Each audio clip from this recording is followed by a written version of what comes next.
পৃথিবীতে হাজারো ঘরের মতো একটি ঘরের কথাই বলতেছি আজকে, তো একটু শুনে যাবেন।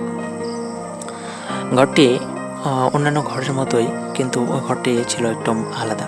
ওই ঘরে থাকতো তিনটা না, চারটা মোমবাতি প্রতিদিন জ্বালানো হতো। চারটা মোমবাতির এক একজনের এক একটা নাম আছে। একটার নাম বিশ্বাস, একটা নাম ভালোবাসা, একটা নাম আশা, আর আরেকটা নাম শান্তি। তো একদিন ওই মোমবাতিগুলো যে মালিকটা জ্বালায় রাখতো, বাড়ির মালিক জ্বালায় রাখতো, তো ও একদিন যে কোনো কাজের ক্ষেত্রে বাড়ির বাইরে যায়।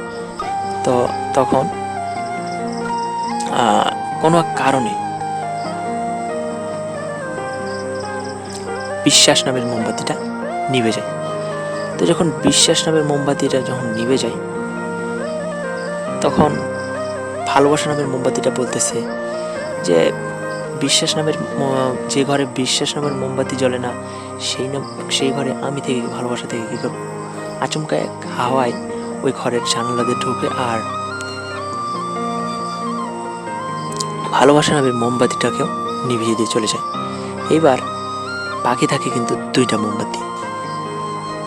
এই ওই দুইটা মোমবাতির নিভে যাওয়ার দেখে শান্তি নামের মোমবাতিটা ভাবতে থাকে, যে জায়গাতে বিশ্বাস নাই, যে জায়গাতে ভালোবাসা নাই, সেই জায়গাতে আমি শান্তি থেকে কি করব।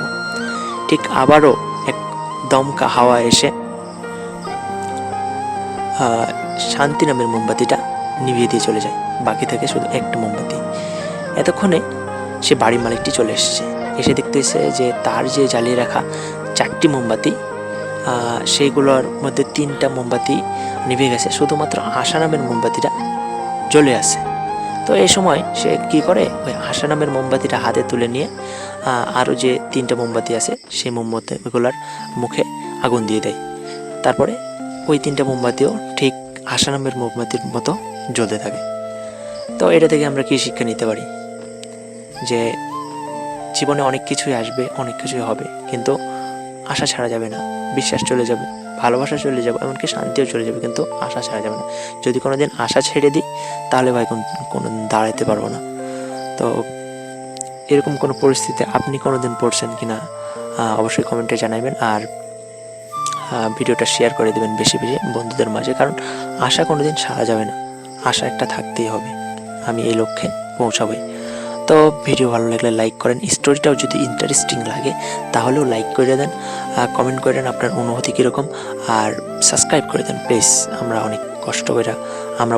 অনেক কষ্ট করে একটা লোয়িং ডিভাইসে এরকম ভিডিও বানাই। তো সাবস্ক্রাইব করে দিবেন, পাশেই থাকবেন এরকম স্টোরি পেতে।